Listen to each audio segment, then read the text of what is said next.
Oi, oi, gente, tudo bem? Vamos lá para mais uma aula de filosofia aqui do segundo ano. Esta aula nós vamos continuar tratando, o conteúdo na mesma sobre as ideias modernas kantianas. Desta vez nós vamos falar um pouco sobre o conceito de revolução copernicana na ótica de Immanuel Kant. O Immanuel, esse filósofo alemão chamado Immanuel Kant, ele tem uma temática chamada Revolução Copernicana. Dentro da sua filosofia moderna, dentro do seu período aí que ele viveu aí nos séculos, né, do período chamado moderno. Então vamos lá entender essa temática, né? É uma temática ainda que está dentro da teoria do conhecimento, né, própria aí da referência curricular de conteúdos que vocês têm para ser estudado ao longo desse período aí da série que vocês estão cursando, certo? Então vamos lá entender muito rápido, breve e objetivo, né, essa temática, só para a gente pegar o cerne do conceito dessa temática, né, que ele está apresentando para nós aí sobre a Revolução Copernicana, certo? Então vamos lá. Veja bem, quando se fala de Revolução Copernicana, dá para lembrar as temáticas que nós já estudamos, seja em qualquer das disciplinas que tratam desse assunto, que é, por exemplo, a virada, né? A saída do período medieval para o período moderno, onde muitas coisas são mudadas, né? Elas são vistas de outras formas. A gente pode dizer que a mentalidade humana ela é mudada, né, nesse período. E aí, quando a gente fala de revolução copernicana, obviamente que a gente vai, portanto, estar aí dentro desse contexto de mudança, né? Mudança de mentalidade, mudança no conhecimento e mudança até mesmo no sistema solar, né? No sistema de movimento dos planetas, que é isso que nós vamos tratar. Se nós tínhamos uma mentalidade no período medieval em que dizia que o Sol é o centro do universo, no período moderno isso é quebrado, isso é mudado, né? Você vai dizer, ou melhor, estou falando aqui coisas erradas para vocês. Se lá na Idade Moderna se dizia que a Terra é o centro do universo, agora sim, né? A Terra ela é centro do universo. No período moderno, nós temos uma outra mentalidade, deixando a Terra não sendo mais como é o centro, mas agora passa a ser o Sol. O Sol que é o centro do universo e não mais a Terra como que era pregado, né, era ensinado lá no período medieval. Então aí já começa uma das mudanças. E é dentro desse contexto aí que a gente vai falar um pouco sobre a teoria moderna inaugurada aí por Kant, né? A teoria moderna inaugurada por Kant, que eu estou falando sobre essa questão dessa teoria, né, de mudança, né? Uma vez que a teoria moderna ela é falada por outros pensadores aí desse período, certo?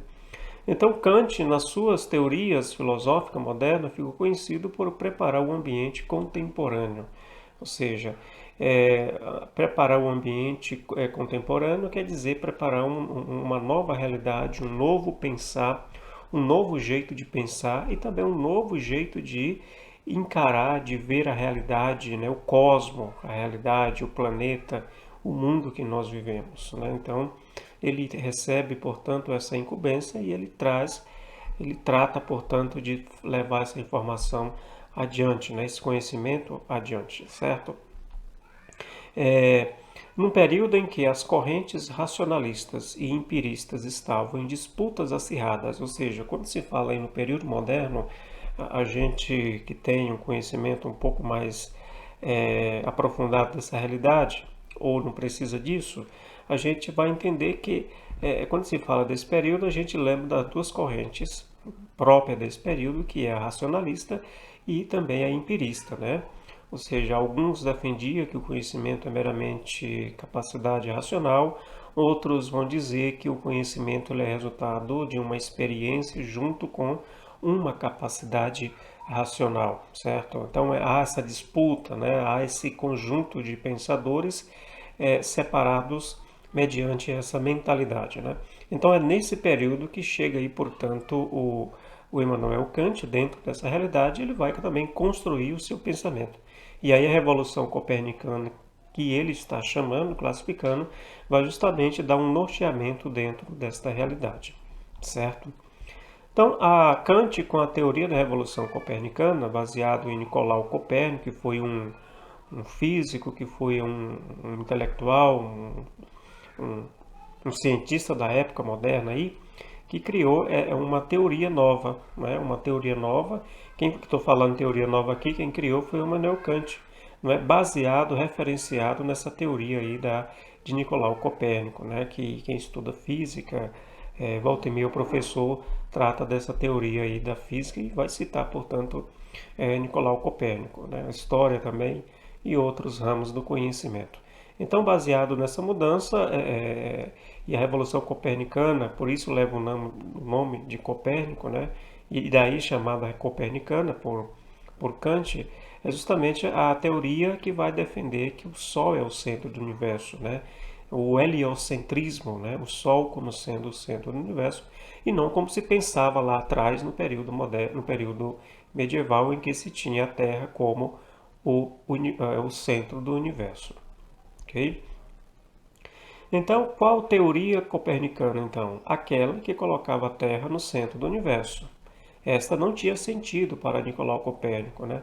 Ou seja, essa é a teoria, um dos conceitos e uma das mentalidades quebradas aí no período moderno, não é que foi, portanto, aí tomada à frente por esse pensador, por esse cientista da época, o Nicolau Copérnico.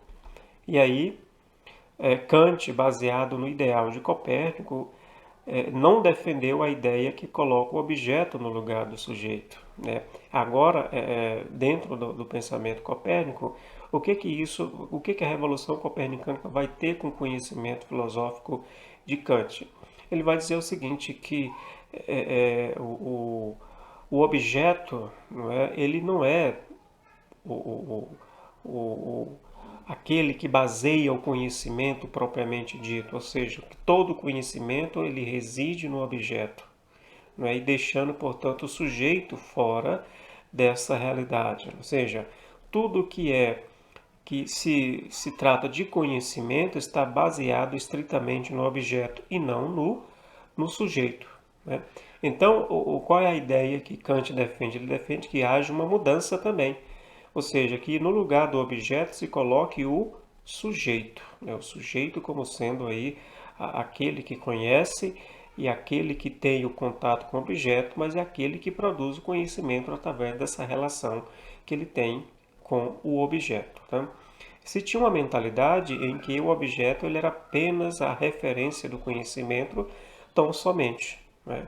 Deixando, portanto, o sujeito fora do centro dessa discussão, quando se fala aí da produção do conhecimento. Então, Revolução Copernicana e Revolução do Conhecimento baseado nessa ideia de Kant quer dizer isso, que no período moderno se deve haver essa mudança. Ao invés de se colocar o objeto, se coloque agora o sujeito, né? Por isso, gente, que o período moderno é conhecido como o período do antropocentrismo, ou seja, é o período em que se coloca o homem no lugar do objeto, ou seja, no lugar, no centro das decisões e no centro do conhecimento, certo? Então ele faz uma crítica e além de fazer uma crítica, ele também defende uma mudança na forma de se adquirir conhecimento, né?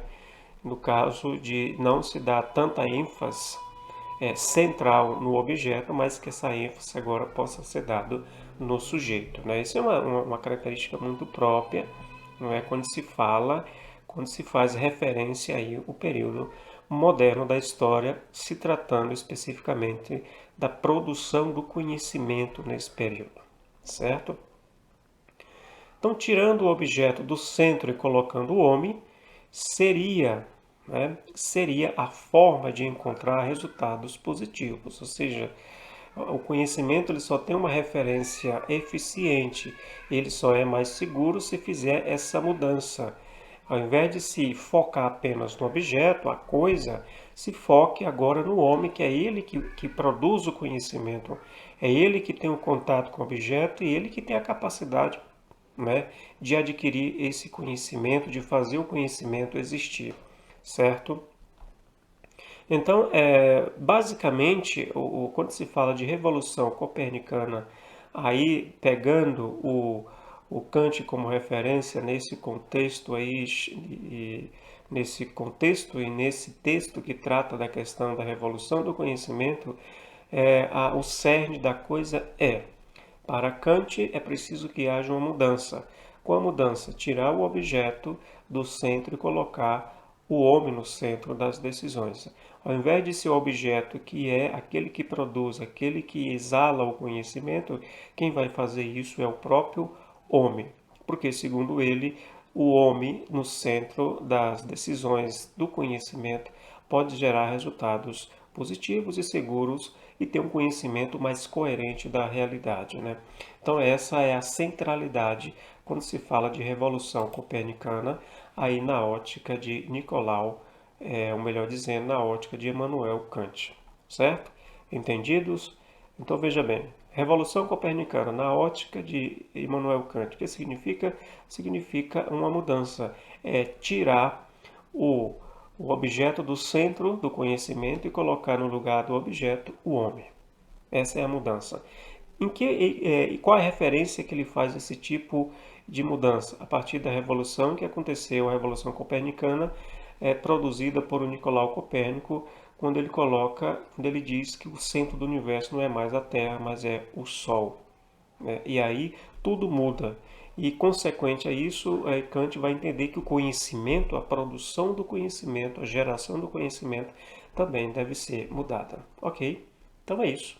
Breve, objetivo. Esperamos que vocês tenham aí captado o cerne dessa teoria. Grande abraço para vocês e até a próxima temática que nós iremos trazer para vocês.